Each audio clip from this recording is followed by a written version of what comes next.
welcome to Film Strip. These podcasts are spoiler-filled as we discuss the plots, characters, and themes of the films in review. All content used or discussed in these podcast episodes is the property of the respective owners and used under the Fair Use Act, Section 504, C2, Title 17. Welcome to Film Strip. I'm Jay.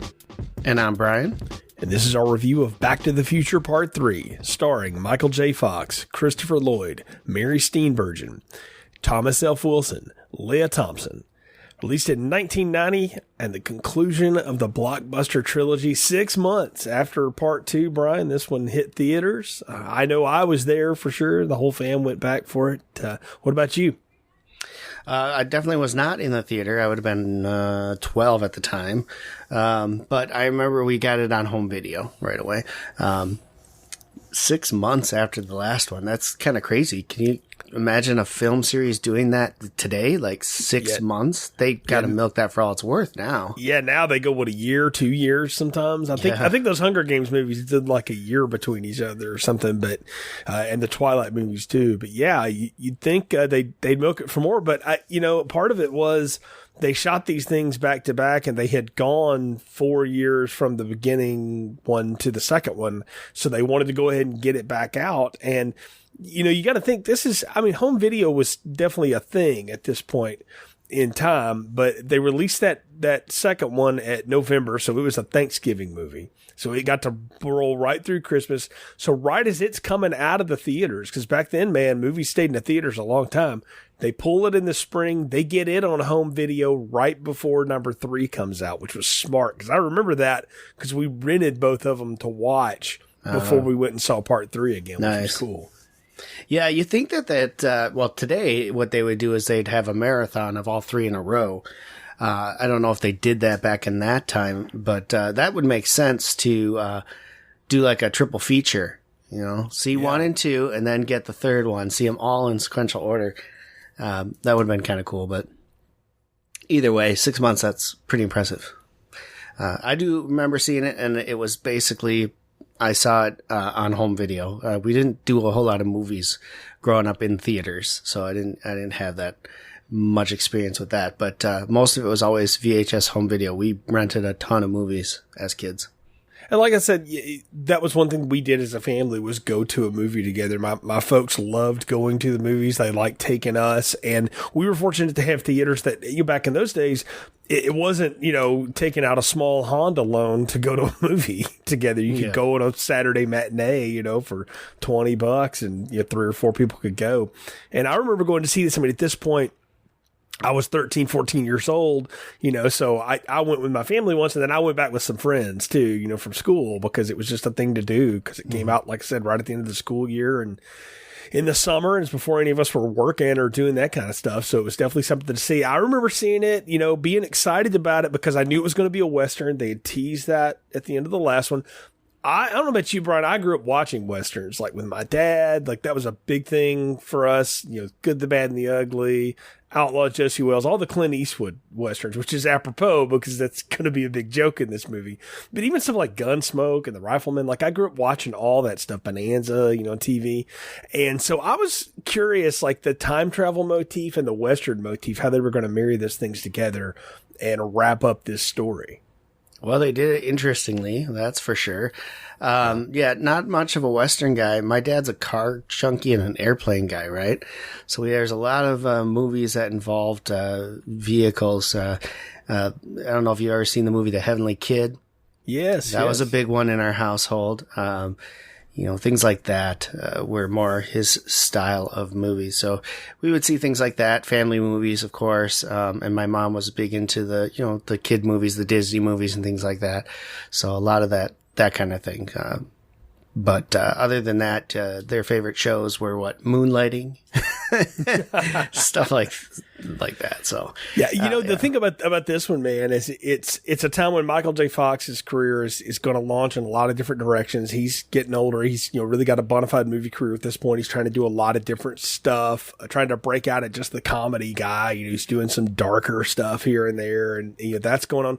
Christopher Lloyd is obviously doing everything he can with this, and this isn't the end of this property. I mean, this is going to be the last movie, but they had already made video games. They were going to make more video games. They were doing comics. They were going to do an animated series, which I remember watching a little of, growing up. I think at that point I was kind of out of the cartoon phase, but I remember watching a little bit of it, and it was all right, and I think Lloyd was involved with that, at least in the live action part, because they would break away from the show and have Doc do like science experiments with like Bill Nye or something like that. And so there was a whole franchise, and then, to their credit, Zemeckis and Gale have kept this thing alive and kept it from being remade by turning it into more video games and like a ride and a theme attraction and all that kind of stuff through the years, and with the help of Spielberg, obviously, to keep the property sort of intact. But no, this was built, like we said at the beginning of the last one, they wrote this huge script, realized it was too big, and so they're going to have to split it. Kind of like Superman 1 and 2 were, basically. Like they wrote this huge thing, they broke it right in the middle, and we're going to pick up going through the Old West and then have to get Marty back home at some point. That's the dilemma they had left us with. And I think both of us were kind of cool on that last one. It definitely picked up when they went back to 1955, but we really love the alternate stuff. So I always remember thinking like, okay, so I got through part 2. I've never really loved that movie, and it's been a while since I'd seen it, same with this one. How am I going to feel about 3? Because it's been a long time since I watched 3. I've seen this one the least of any of them. Crazy, man. Like I told you when we started this series, we watch the Back to the Future trilogy. My wife and I, at least once every couple of years, at least. We try to watch it every year. It's just one of those movies that I've always liked watching, So, I know you are big on the first one, rightly so, and never really as big on the second or third one. So you always watch the first one, but we would always watch them one after another. And now with the kids getting a little older, they're able to enjoy those as well. So that's always been fun for us too. It's kind of like, The Matrix, we used to watch that every year. We don't do it anymore. We hardly have time to watch anything anymore. But we used to always watch The Matrix, all 3 of them. Never the one. Yeah. The first one's the best one, right? Second one drags, and the third one is okay. But we'd always watch all 3 of them because that's just how it is. Yeah, since we'll never review those real quick, that first one is brilliant. That second one is awful. It's answers to it's all the wrong answers to the questions. And then third one is answering questions you didn't think to ask. So it's somewhat satisfying, but it's still terrible. The third one was at least entertaining. The second one was just like, what the heck is this? But that first one, dude, is iconic. And never hear any complaints from me about that. Yep. But, maybe we compare that at the end. We'll talk about trilogies and how they work. But Brian, before we go any further, I think it's only fair to give folks a plot summary for what happens in part 3 of Back to the Future. Marty enlists the help of 1955 Doc to get the time machine up and running so he can go back home. But upon investigating what life was like in the Old West for Doc, they learn that Doc was shot to death by Buford Mad Dog Tannen. Marty and the 1955 Doc send Marty back to 1885 to rescue Doc, but things are complicated. When they save a school teacher, Clara, who was fated to die when her carriage fell off into a ravine. Clara and Doc start to court one another while Marty meets his relatives who immigrated from Ireland. While Marty and Doc continue to work on a way to get the time machine up to speed so they can go home, Buford further complicates things, challenging Marty to a duel, which Marty accepts after having his courage questioned. Oh, there's that chicken thing again. Yeah. Doc lets it slip to Marty about the future car wreck, which changes his fortunes, and the two now know they must work fast to get back to their lives in 1985. Clara spurns Doc's request to go back with them, thinking he's making up a story about being a time traveler. Marty outsmarts Buford at the duel, once again knocking him into manure. And he and Doc plan to use the train to speed up the time machine to 88 miles per hour. Clara has a change of heart and discovers Doc was telling the truth all along. She rides after Doc and Marty, who have hijacked the train to push the time machine. Doc ends up saving Clara, who is about to fall, while Marty and the time machine speed off to 1985. Marty ends up stalled on the train track and narrowly escapes as a speeding train destroys the DeLorean. Marty discovers his timeline has returned to normal, picks up Jennifer, and uses the lessons he learned in 1885 to avoid the car crash that set his life off course.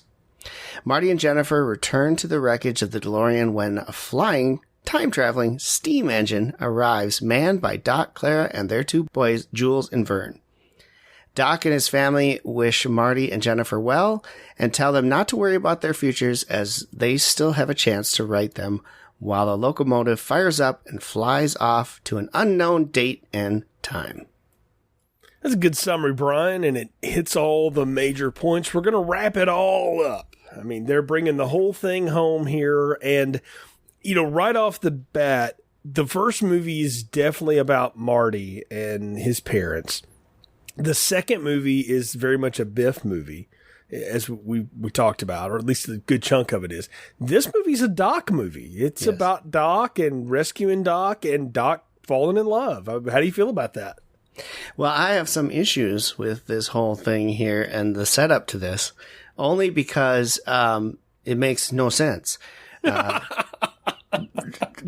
by that, I mean the part where they find his gravestone, right?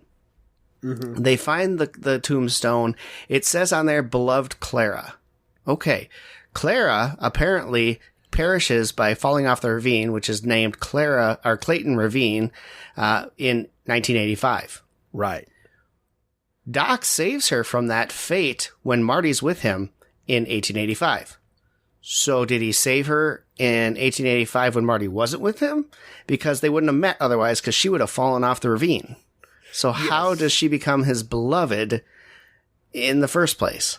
Yeah, this is the problem that happens in these time travel movies when you start picking at the threads of them, and it doesn't make any sense. And this one is going to ask a lot of us, because that ending with that steam engine, we had an offline conversation about it. I'm going to ask you to recall, because I've had questions about that for 30 years now. Like, How did that occur? You had a pretty good answer, so we'll get to that when we get there. But yeah, there's a lot going on with this. And I want to say something. I said in the last movie that Gale and Zemeckis clearly wanted to kidify this a little bit with that whole chicken thing and a lot of the other stuff that they were doing. Yeah.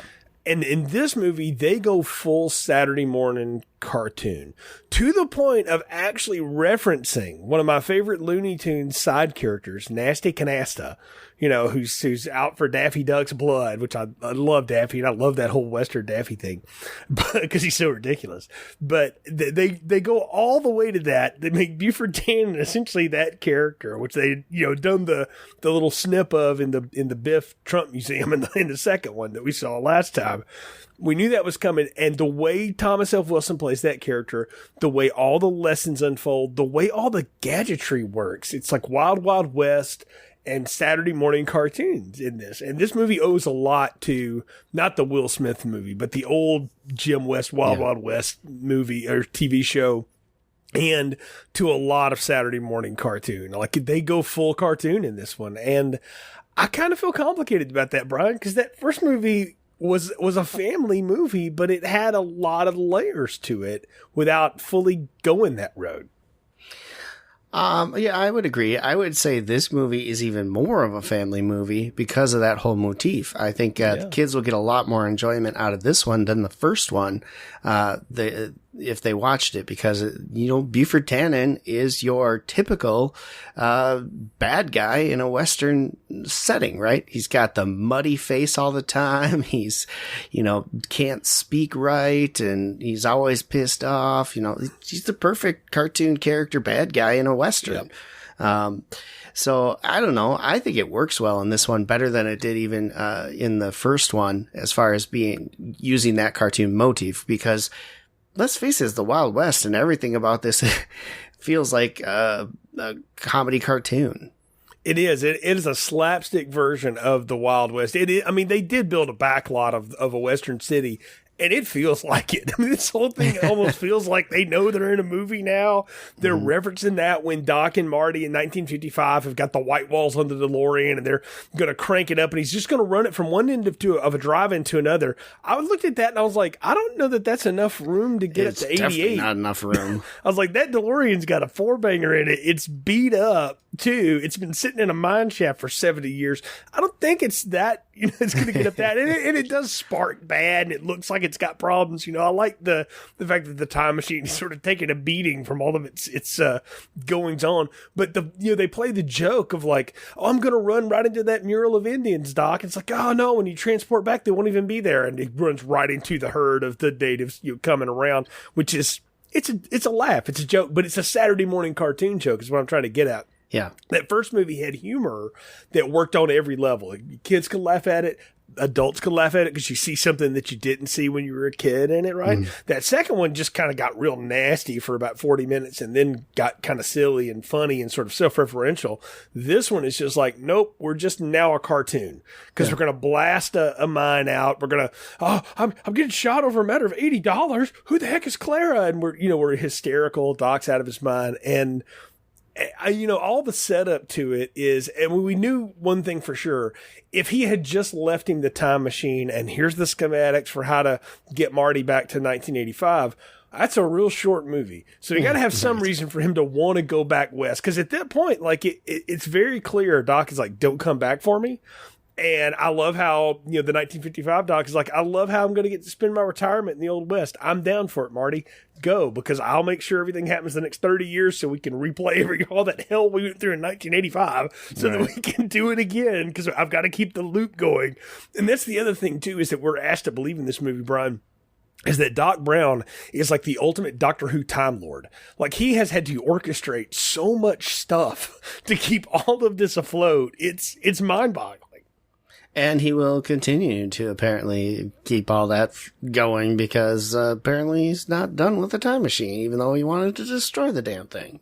Yeah, he's been talking about it for 2 movies now. Oh my goodness! He could get rid of it, but yeah. Yeah, no, it's a huge leap to make because now Doc in 1955 knows about Doc in 1985 and what he's invented, and he has to wait 30 years to invent it again? I don't know, man. It seems like a stretch. I mean, it's sort of the point where you become your own grandfather. Well, maybe it's what drives him mad in the first place. It could be. It's what makes him eccentric. I mean, we don't realize in this, and this is kind of one of those fun things. I said if you pull too many threads on time travel movies, it can really unravel. But one of the fun things kind of pick out sometimes is how long have the people been in the time loop? Like if you watch that Groundhog Day movie that Bill Murray and Harold Ramis made, I mean, I think Ramis had said once in an interview that like Murray's in that loop for an astronomical number of years. That he's just reliving that day over and over again. And you got to think like, how long has Doc known and been in this loop for this long? Like, and I think what the movie asks us is that the first movie that we see is the first time it all happens, maybe. But so much of it happens in such a way that, like, maybe it wasn't. I'd like to think that Doc thinks it's the first time every time. Right. Yeah, I don't think he's aware. Or the second time, I guess you could say, because once he once he learns about it in 1955, he knows it happens. So maybe he thinks it's just the second time replaying over and over again, because who's going to remember every single time they've gone through the loop? They won't. Right. Well, the other people won't for sure. But after the events of the first movie, just taking that for what it is, he is aware that at some point in 30 years, he befriends this kid and they go on an adventure together, and it's got to happen. He's got to be friends with him because it's the only way that things keep going. Then that he lives, doesn't get shot by the Libyans. So, right. Like, who's to say he doesn't go to Marty and like, hey, good to see you again, Marty. And what? That's the one thing we never get. And I'll give him credit for not over explaining like how these people became friends, because it is kind of a weird thing to think about. But whatever. Maybe he did a show and tell one day at that slacker high school Marty went to. Who knows? But one thing is for sure, Michael J. Fox is clearly 5 years older, and this Christopher Lloyd looks the same. because they've just been dousing him in makeup the whole time. But Michael J. Fox is an older guy. Like, he's an adult now, like a full on. He's not in high school anymore, and it shows. And so we got it. We can't put him in that setting again. So throwing him back in the Old West in this goofy get up because he looks like some sort of ridiculous. I don't know what kind of outfit that is. I've never seen a pink cowboy outfit in my life, but it's dumb. It's like he's standing on the side, selling used cars or something. He goes back to 1885, and we get all the fun stuff of Marty walking through what will become Hill Valley, right? It's just basically 2 streets. They're building that dang courthouse and clock tower. And I'm like, man, that thing lasted a long time. Well, if they keep it up, it should.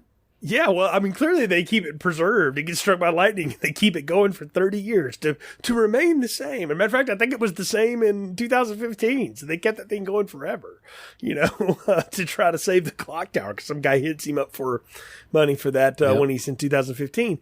We get all the Western motif tropes and gags and stuff here. And again, part of me is like, that's fun. It's funny. He steps in manure. He's wearing his Nikes. He walks into a bar, and he doesn't know what to order. He didn't know how to, he's asked for ice water. The Hubba Bubba cowboy over there is laughing at him. I mean, you got all this stuff. Somebody from Green Acres is in that scene too. And then in comes good old Buford Bad Dog Tannen. And I hate that name. I got to say, Thomas F. Wilson has had the most fun, I think, of anybody in this cast, of playing all these varied versions of Biff. And this one, he clearly just leaned right into it and had a great time with it. Well, and he's the one character, other than maybe Leah Thompson, who gets to play different versions of himself, right? Yeah. Like, Marty's the same, Doc's the same, Jennifer's the same. They don't change in this movie, but Biff changes every single one. And I think that's the best part, is that he gets to play different aspects of a character in each of these movies that make it more fun. Now, he's not Biff in this one, obviously, until the end. But, I mean, I think that's the best part here for him, is his character gets to play all these different scenarios for himself, right? Where Marty has to play Marty the whole time, right? And Doc has to play Doc the whole time. Biff gets to be rich Biff for one. Biff gets to be Old West angry Biff for one. Biff gets to be old man Biff a couple times. He gets to be rich, all sorts of stuff. So I think that's the cool part about it. And then Leah Thompson gets to play pretty much the same character. All this whole movie, but in different eras. And I think that's hilarious. I think it's funny, like, how narrow the McFly gene pool is. That his great-grandmother looks exactly like his mother, who he wasn't related to before his father married. That can make your head hurt. Just start thinking about that.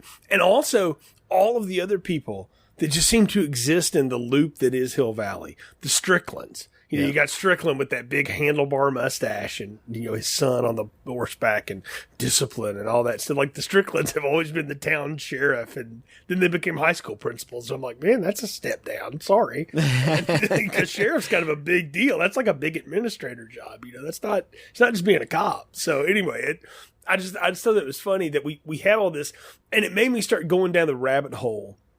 And even Biff, to that extent, I'm like, are all of these people in like a time warp? Like, is everybody here caught in a wormhole, basically? And they just have to relive this thing over and over. They can't ever go anywhere else. They're in that one little spot in California. Well, I mean, it's like any small town, right? A lot of people live there their whole life, and their families grow up there, and they never leave. I know families like that, and where I grew up, there's generations of them, and they never go outside of that town. So, I mean, it's believable, that they all stuck around. Yeah, there's a good country song called 5 Generations of Rock County Wilsons, I would recommend. It's sort of about that kind of thing. But yeah, that's what this movie's really about too.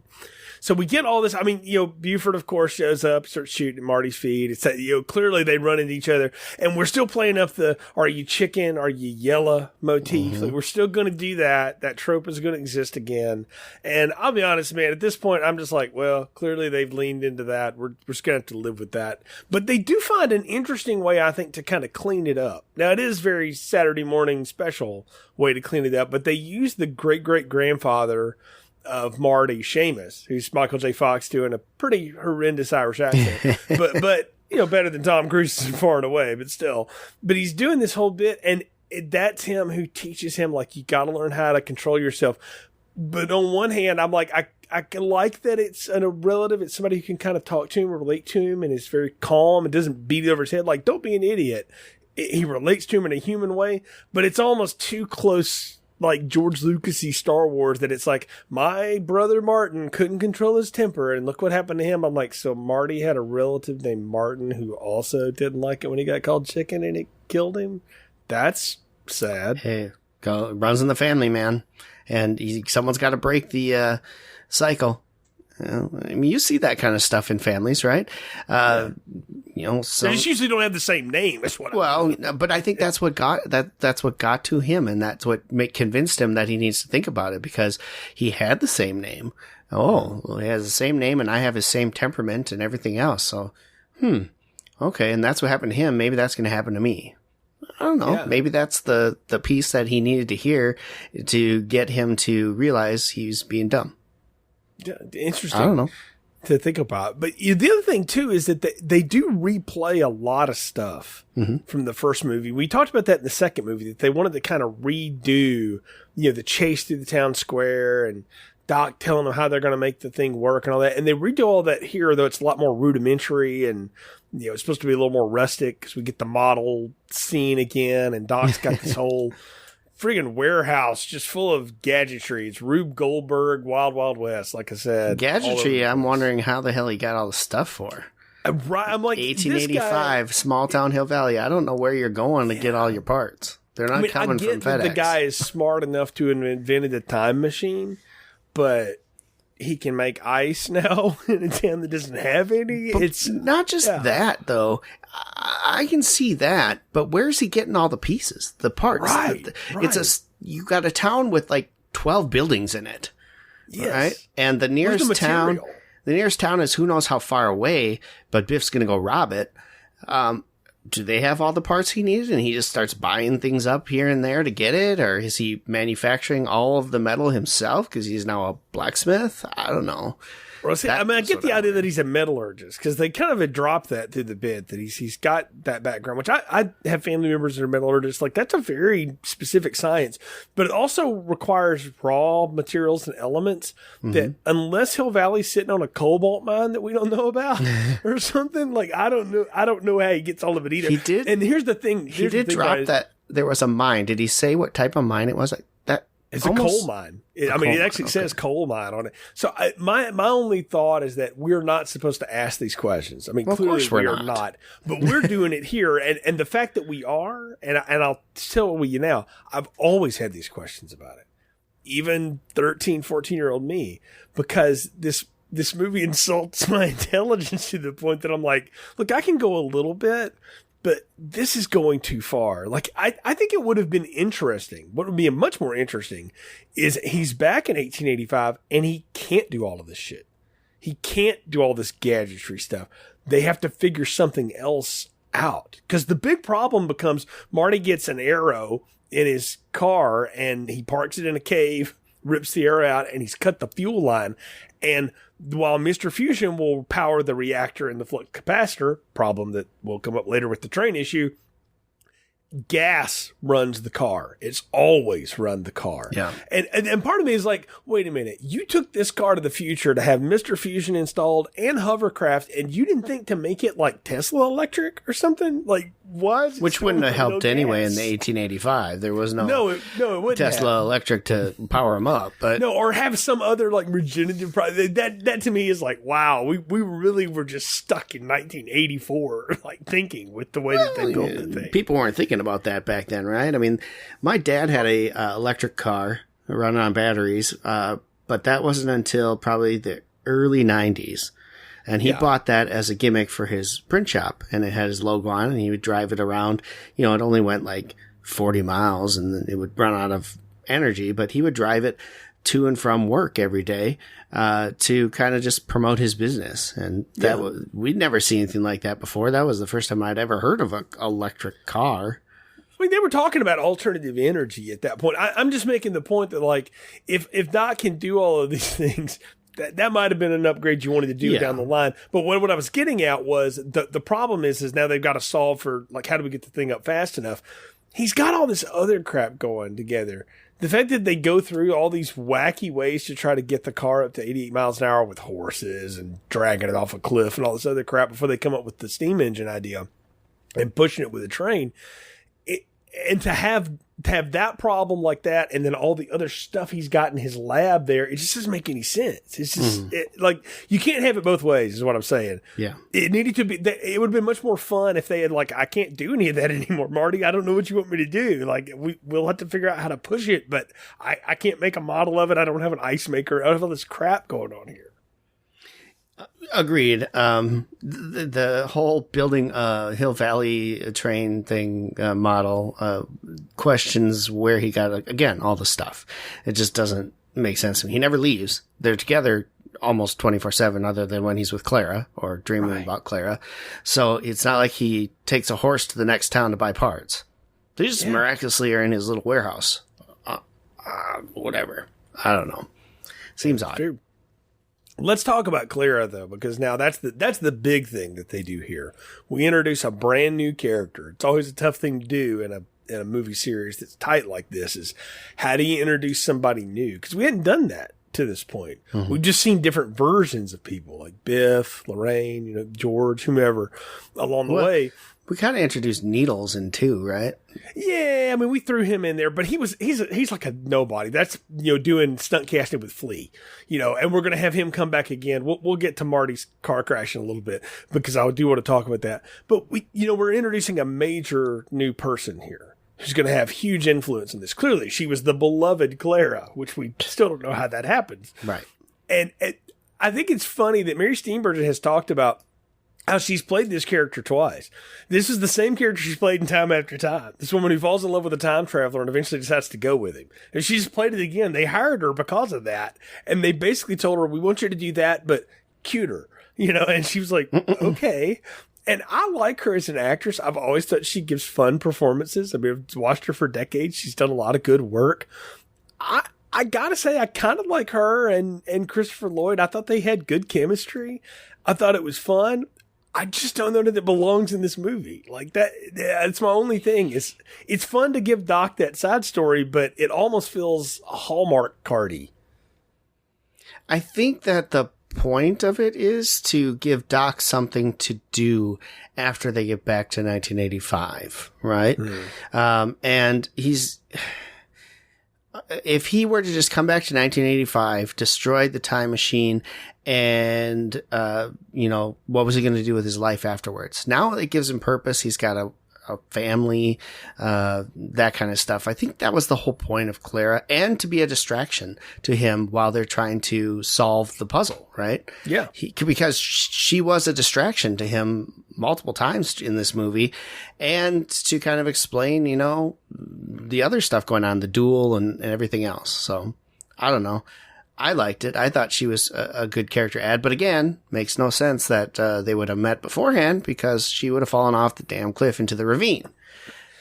But whatever, neither here nor there. That's how it is. Yeah, we always do this, like you rewrite the small history. The Twin Pine Mall becomes the Lone Pine Mall.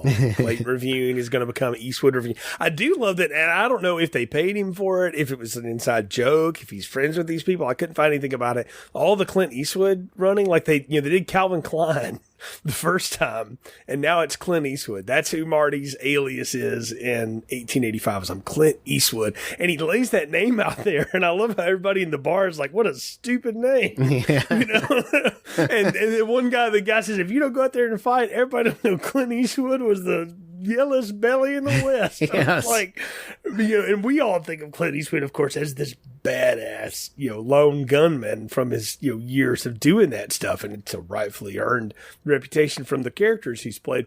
And I did think that was funny. Like, I legitimately think that's funny. As a kid, I ate that up because I was a big Eastwood Western fan. So totally spoke to that. I thought that was as good as the Calvin Klein jokes from the first one. I know it's just a repeat, but it's still pretty good. No, I think it was brilliant. And I always thought, for me, it was always like, wow, so now Clint Eastwood is named after Marty McFly in 1885. right. I'm like, now people might not remember, Calvin Klein from the 50s to the 80s, or maybe it's just a coincidence. There's no way you can tell me the history books in Hill Valley are that bad. There's no way. No, I mean, they named the ravine Eastwood Ravine. So someone had to know who Clint Eastwood was. I just find that, again, you're creating your excuse me, you're creating your own time paradox problems when you do that kind of stuff. And while it's a good joke, it doesn't quite play right. You know what I mean? Like, there's just something about it that, I don't know, dude. I feel on one hand like it's funny in the moment, but if I start thinking about it, I'm like, man, Hill Valley's got to be the most confused town in the world. See, I thought, the Calvin Klein thing was because he was wearing the underwear and she sees it, right? It is, yes. Couldn't he have come up with something different, like maybe calling himself Clint Wayne or John Eastwood or something, so that it kind of, combines two Western idols into one instead of going directly for Clint Eastwood? I don't know. Guess. Yeah, I don't know, man. I mean, I don't know. It's a joke, and they obviously don't play in that sandbox longer than they need to, other than to get the joke. Yeah. And again, I know we're picking out of the lot, but yeah, that's what we do here. That's this movie's supposed to be about. I do think that it is neat, though, that they think about the whole train aspect and the idea of, like, you know what, if we got a steam engine locomotive, they get the guy telling them, like, if you unhook all the cars, get it going fast enough, yeah, you probably get it up fast, but why in the world would you want to? Yeah, right. And they're like, that might work. I'm like, okay, that's actually smart, and it's kind of neat because the DeLorean has clearly seen better days at this point. The tires are worthless. Take them off of it, throw it on the train. Yeah. They had to put train track tires or whatever you want to call them. Yeah, you're basically running the rims and hope they fit the. And if they don't, I don't know how you can beat them into place. Maybe the blacksmithing can do that. He's got to be able to. And train parts are easily gotten back then. So true. He could have easily modified that car. That's true. So that part works. Like, I actually think that's smart and kind of cool. It is neat to see him doing all that. We got to talk about how Marty gets in the duel situation again, though, with Buford, because we know that Buford is going to shoot Doc because his horse threw a shoe. He shot the horse, so he wants Doc to pay him back for it. And Doc's like, if you brought the horse back, I would have fixed it. You're a moron, and that's the whole thing. Which Buford is a moron. That's the funny part. But Buford shows up at the town square dance that night or whatever, benefiting the clock tower once again. We have some reason to do that. And he's going to shoot him while ZZ Top plays a bluegrass version of their song, by the way, which was a funny cameo. And Marty's so, like, ninja-like now, he can throw a pie plate. Because it was a Frisbee pie plate. It was a Frisbee pie plate. He obviously knows how to play Frisbee. Yeah, but he throws it so well that he can stop a bullet with it in time. Well, he didn't stop the bullet. He hit his arm to the gun went up instead of right at the target. So yeah, it's just, there's all of that. And then the guy has the Colt 45 or whatever, and he hands him the pistol and he does the whole wild gunman thing. And I learned doing that at 7-Eleven or whatever. And I'm like, okay, so, like, again, the leaps of logic this movie wants me to take, that's not the same thing. Like, aiming, maybe, but you can't play a light gun game, then pick up a pistol and shoot like that, man. Like, that's not how that works. Marty can. He showed it in number 2 too with that one game. No, I just love the build up because you get Buford Tannen coming into the bar and thinking that Marty was Seamus, right? Calling him to I told you never. Oh, you're not Sheamus. You look a lot like him. And then they start talking, and then he gets pissed at him, and he starts shooting at him, and then Marty starts doing the moonwalk. Right. And all of a sudden everyone stops and they're looking at him like, what the hell are you doing? Right. But then he jumps, gonna do the Michael Jackson little toe tap thingy that he does.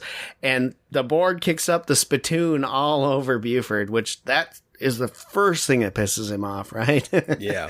And then you said it at the dance. He blocks, Buford's shot of Doc, and that pisses him off too. And then we get the whole thing set up for this duel. And of course, you've got Sheamus in the bar at the time, which he's not supposed to be there, but he's there.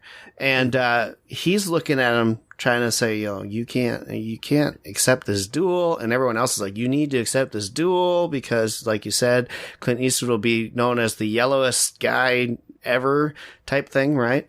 So he accepts the duel thinking, okay, I'll be long gone by the time we do this at noon. And then, of course, Buford says, I duel before breakfast at 7. And Marty says, I duel after breakfast at 8. So they make a date for 8. And what time is 8? 8 is the time they're supposed to steal a train. So he's thinking, I'm going to be out of here. No big whoop, right? So yeah, that sets up the duel. And, I like how it goes down, where he's like, I ain't coming out. And so Mad Dog's getting pissed off about it. And he says, I'm going to give you the count of 10. And Marty just sits in there and he's like, nah, whatever. Gets to 10. He said, did you hear me? I got to 10. You better get out. And he's like, nah, he's an asshole. I ain't going to go out there, right? So then he says, well, then I'm going to go ahead and shoot your partner, right? So he gets Doc Brown and... Well, that's after Doc has depressingly sat there and waxed philosophical over a shot of whiskey all night. Because Clara has spurned him. He's given the whole rundown of everything that's happened with the time machine to this bar all night without drinking a single shot of whiskey. Right. And they're all like, this guy's freaking crazy. Right? And they listen to it, and then he takes the shot and he passes out. So they got to... wake him up or whatever, and that's how he runs outside. Buford gets him, like you say. And then we get the replay of, remember we saw Biff watching the old Eastwood Western where he wears the boilerplate under his, chest, so when he gets shot, it blocks it. Mm-hmm. And Marty repeats the same gag, which I love how, Marty takes the gun off like, I thought we could settle this like men, and Buford's like, no. Shoots him. Yeah. And he just does this little like, heh. What y'all expect? I'm the bad guy. I shoot the kid. And then, of course, Marty gets up, punches him out. And once again, poor old Buford, like the tannins are just meant to wind up in piles of crap. Well, not only that, they're meant to get their asses kicked by the McFlys, apparently, too. Apparently. It's like historically now. It's 3 times in a row. Maybe that's why Biff hated George all those years. It's in their genes. It could be. It could be. The story's passed down like, this is a McFly. We don't like the McFlys. And here's why we don't like the McFlys. Hey, man, their feud started over dumber stuff. So. Absolutely. Come on. I do like the lead up to the duel, though, and all the little things that are going on, like the tailor's coming up and taking his measurements. He's like, I told you I don't want a suit. He goes, oh, this is for your coffin. Exactly. And measuring him for the coffin. They're getting the tombstone that's part of the photo. So good. So good. They've got to have all those things again because it's that ticking clock thing, like that photograph he had in the first movie. The cool thing about that first one, though, man, is it was organic. In this, it's like, oh, we need to have that again because the audience expects that. So now it's like, I've seen this before, Okay, you and I are both wrestling fans, right? Like, we got our favorite wrestlers, but at times, like, the formula is like, and here's the part where you're going to get in the rest hold. And here's the part where you're going to start coming back. Like, you can just kind of see it, and it becomes almost a little stale at some point. Formulaic, yeah. For sure. Yeah. But, that's also part of the appeal to everything, too. Like, you know what's going to happen, and then the fun part is when it doesn't work, right? Right. In wrestling or anything else. So I don't know. I don't mind that, to be honest. I think you keep it going. That it worked the first time, it worked the second time. It's going to work the third time. It's part of repeating the same things over and over again in these scripts, and Gale is just in love with his own script at this point. You can tell, and he should be. That first one's genius, So they're doing all this. The other element we got to talk about, they do spend a significant amount of time with Clara and Doc courting each other, and they're quoting Jules Verne to each other, and they're looking through telescopes. I found that to be kind of sweet. You don't see middle-aged adult romance in movies anymore at all, but you really, even in 1990, you were seeing that, it was because like Richard Gere was sleeping with some woman that may or may not kill him. It was that's what was going on at the time. So this was kind of a sweet throwback to something that hadn't been in cinemas in a long time and doesn't really happen now either. Yeah, I thought it was kind of cool. I mean, they give Doc something here, and I think was a nice part about it. And I think they did it really well. Like, he's all like, I ain't gonna fall in love first sight. That's just hokey BS, I don't believe in that. And then, boom, like, right? Yeah. First time they set eyes at each other, it was like, holy crap. I thought it was cute. It was cheesy, but that's how Doc should be, right? He should be cheesy, and his relationship should be weird and well, I mean, he finds somebody who's just as nerdy as he is. That's the thing. She's the spinster. At that point, at that age, you're not married, and those times, you're single for life at that point. So, she's the old school marm, right? Who's just as nerdy and weird as he is, and is liable to believe the fantastical thing he's going to lay on her. And she doesn't. And what I think gets her is the two guys get on the train behind her because she's going to leave town. She can't take it anymore, But she doesn't believe him because they both love Jules Verne. And that's right out of his book, right? Exactly. So she thinks he's just throwing a line at her based on the book that they both like and trying to mock her. But only to find out from the two guys sitting behind her on the train, they're like, oh, this guy was poor, ridiculous last night, talking about all this crazy stuff. He's from the future and all this. And she realizes, holy cow, it's him. So she, takes off going for Emmett. The gunfight's already happened. Buford's in the cow manure. At this point, the guys are, Doc and Marty have gone to get the train switched. They hijack the train. Claire's riding, hell-bent after him at this point. And I love how Doc comes up with like his colored fire logs. He's got it all worked out, right? Okay, when the green one goes, then the yellow one, then the red one. The red one's it, Marty. When that hits, you're going to see some serious shit on a train track. And I mean, that's where they are. That's pretty much it, too, yeah. Yeah, I mean, it is. But, we get everything in this, though, because Claire's riding. She's trying to walk across the train to get to Doc. We get the hoverboard back. We kind of replay all of it here in these last few scenes. I got to say, the train sequences, I dug it. I thought it was fun. And it was a good ticking clock to get us up to 88 miles an hour. Because the problem is they're supposed to go across a bridge that ain't built yet. Correct. So, if you think fourth dimensionally, it'll be there in 1986, as long as you get to it before, you run off of it at the end here. I thought it was cool. I liked that. I thought the whole scene was well done. Although I think that if that thing kicked in and she was hanging on the back there, she'd been flying down the train tracks. However, it was kind of a fun thing. Like, she keeps getting her ass kicked on the train because these things kick in at the wrong time and she gets flung here and there. It's like, oh, poor Clara. Strongest petticoat ever. Oh, no doubt. No doubt. On that train. But Doc goes back and gets her, and he makes a decision. Like, he was going to bring her back with him, but when he scoops her up in his arms, he's just so taken with her. They float off to the left. Well, he had no time, for one. He had absolutely no time to get into that car, especially with her as well. But, they float off, and that was kind of a weird part. But, I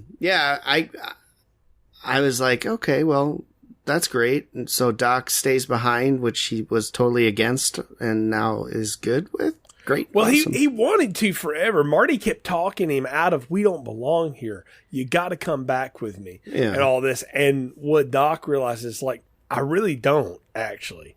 And we'll talk about why he knows that in a minute, because you've got a great reason as to how he knows, like, this isn't the end. Yeah. Marty gets back, though. It goes across the now Eastwood Ravine we'll learn about. Good train crash, by the way. They did a good job setting the Dean Cundy, once again, great DP, legendary in Hollywood. Does a great job shooting that. Marty gets back, and he barely gets out of that DeLorean before that, newfangled Union Pacific train just blast the DeLorean into a billion pieces. Right. I like that whole scene where he's back too, and it's the cars just coming down real slow across the tracks, and the arms are down, and everyone's looking at him like, what the hell are you doing on the tracks in a DeLorean? Yeah. I thought that was pretty funny. But yeah, and we it's get to... gone. Oh, it's gone, all right. And then we get to see him go back and, see his family, and learns that they're back to where they were after the first movie had occurred. And then he goes and picks up Jennifer, who's still sleeping on the pad. What is it? The little swing. Yeah, the porch swing. She's on the porch swing, but everything's morphed perfectly around her again. Poor Elizabeth Shue. Nothing to do in this movie. She had no clue. Look at the facts. Yeah. They're driving around in the truck. We get the needle scene. And what we realize is that Marty McFly's life changed forever that week. The time traveling, he was going to have the wreck that ruined his rock career or whatever. Whatever it was, he was going, all that was going to happen. But this time he does the smart thing. He throws the truck in reverse. Needles and company speed off. They barely miss hitting a Rolls Royce. You realize that, the reason Marty's life got ruined is actually kind of practical. It wasn't an injury. He hit a rich person who sued him into oblivion. Well, not only that, he hurt it was a wrist injury, I think, if I'm not mistaken, that caused it so he couldn't play anymore. And that would have been from the car accident. Yeah. Right. Yeah. But it's also that he got in trouble with somebody who was much bigger and powerful than him. And that's the idea, is that he's learned his lesson. The "you're fired" facts, which who the hell remembered that from part 2? Whatever. It's Jennifer's artifact. You did. I didn't. But that disappears. And then they go back to look at the wreck of the DeLorean. And it's kind of a sad moment because you're like, well, Doc's gone, and it's over. Yeah, and that's basically what he says too. It's like, I'm gonna miss this guy. I'm gonna miss that old man. Weird as that may sound, I'm just gonna miss having him around and hanging out with him and whatever else. And then all of a sudden, what happens, Jay? Boom! Here comes this medieval steam engine, rip roaring in, and I'm thinking to myself, wait a second, how did he trick that sumbitch out? Well, I asked you that offline because I said I've never understood how Doc had the stuff to pull that together. But then you told me something that in 30 years, Brian, I had never thought of, that he's got a time machine stuck in a cave that he now knows about because he has to put it there so that Marty can have it. So he's still got that time machine, right? Right. So basically what I said was, he puts the time machine into this cave and leaves it there for Marty to get in 1955. So Marty goes and retrieves this time machine in 1955 and takes it back to 1885. So now in 1885, there's not one time machine. There's two of them sitting there. The one that Doc put in the cave and the one brought back from 1955. So the same time machine, but two of them. So when Marty leaves and the time machine he's in gets destroyed, the original one that Doc left, fully functional, by the way, how he didn't remember that when he needed to get Marty back home, I don't know. But fully functional time machine is sitting in that cave, all good from when he first got there. So he was able to salvage everything off of there. Well, it wasn't fully functional because he did talk about how some of the time circuits had been fried, the parts wouldn't be available until 1955. So he had gas in it and he could get fusion to work, but he didn't have the stuff to be able to tell it where to go. At that point, he hadn't figured that out. So from what you told me, I figured out the long problem I had of how do you create a time train? All right.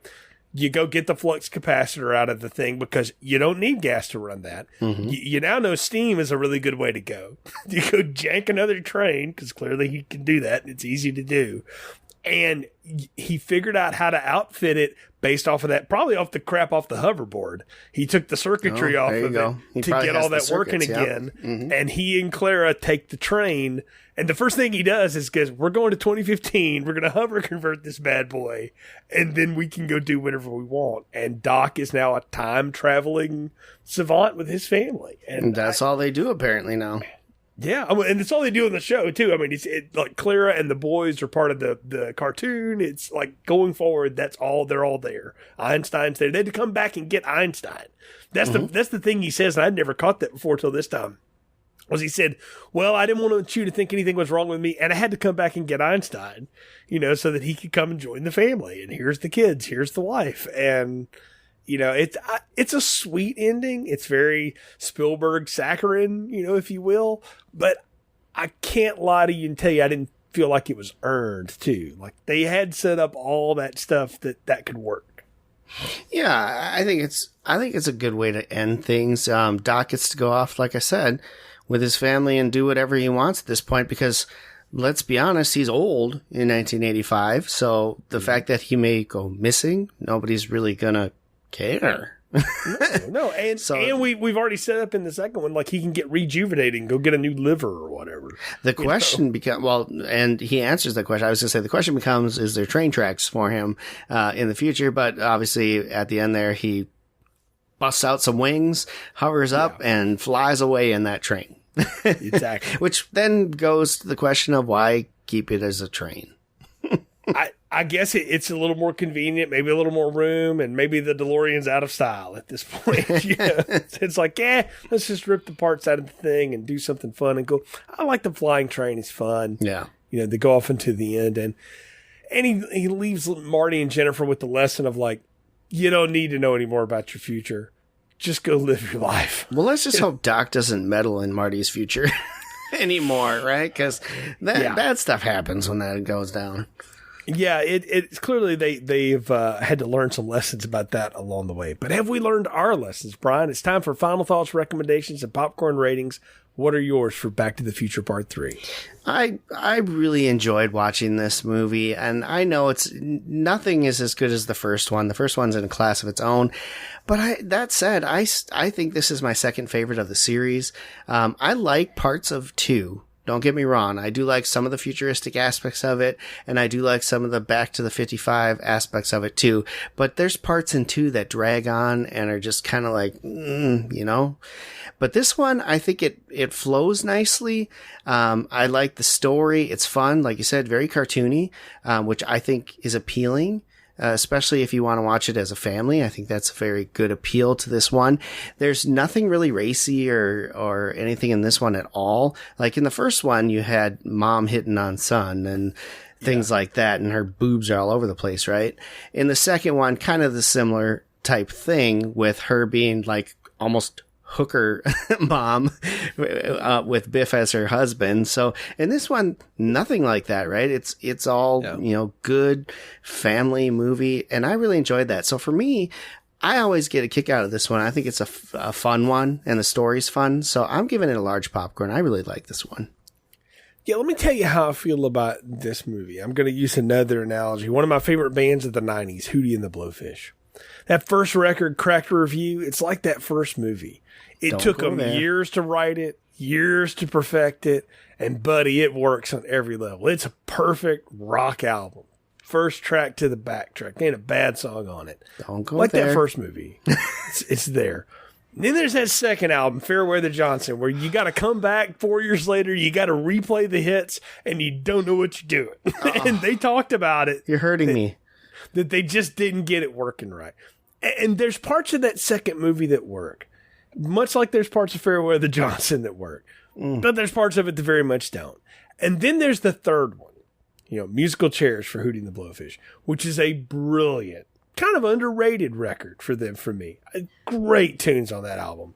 They get the formula right. They figure out what they want to do. And they even have some banjo picking and Western motif in it. That's Back to the Future 3. It's a much more fun and lighter story than the second one. And even though it can insult your intelligence a little bit if you let it, it's still a fun watch. It is by far a superior watch to the second one. And I never thought I could say this. Like, can you watch the third one without watching the second one? And the answer is an emphatic yes, because they tell you everything you need to know in the beginning of it to get you past it. It's almost like they knew you don't need to watch the second one to get to this one. And it is Saturday morning cartoony and after school special. And it's kind of hallmarky with the love story, but honestly, it's sweet and it's fun. And it ends on a big, sweet, fun note. It's like a bunch of sugar in your popcorn, for sure. So it's the Spielberg, formula. It's caramelized, but it ain't bad if it's done right. And it's a lot better than the second one. So I give it a large popcorn too. It's a lot of fun. For me in this series, man, I don't watch the second and the third movies. I own the first one. I watch it a lot, usually once every year, once every couple of years, like you. Mm-hmm. I will watch that movie because it's perfect. It's a perfect 80s movie. It really is. And it doesn't feel dated, even being from the time that it's from. The second and the third one, I could leave the second one behind forever. I mean, I gave it a medium popcorn because the last third of it's decent. This one is fun, and if it's on television or something, I'm like, hey, I'd leave that on in the background. I may watch the train sequences or whatever, watch the Buford stuff, and then I'm done with it. It's not as good as the first one, but it's still fun. And I had a good time watching it. So I'll agree with you that, yeah, this is definitely the second best one in the series, and it is a fun one to revisit, and it's very much more family-friendly, a little broader appeal. So it left them a lot of places to jump off from, that's for sure. So yeah, large popcorn for me on that one too, Brian. And that's a big series for us, man. Back to the Future, been talking about that one since the beginning, and now we can check that one off the list here. Yeah, I mean, we even tried to record it once, and it just didn't go well. But yeah, I'm happy to have this one in the books because, like I said, this is a favorite in my household. This is a favorite with my wife and and I know you really, really love that first one. So it was always on the list and just for some reason just never got around to it. So I'm super happy we finally did. And I'm glad we were able to finish all three because you can't just do the one and be done. You have to tell all three because it wouldn't make a whole lot of sense to do just the one. Yeah, they are tied together, but I will contend if you just watch that first movie and you never see the sequels, or if you watch that first movie and you tell people, well, that's it. If somehow you can get a version of it that doesn't have to be continued on the end of it, I think you got a satisfying thing. Yeah, I would agree with that. Mm-hmm. Yeah, you do. And there's some fun stuff. Again, the extended universe of this movie will live on. For as long as Steven Spielberg, Robert Zemeckis, and to some extent Bob Gale are alive, they're not going to remake this movie. They're going to keep it alive in other ways to keep that from happening. And once they're gone, who knows? Maybe they will. Maybe they won't. I mean, we talked about that at the end of the first one. Like, where would you even go with it? How could you do it?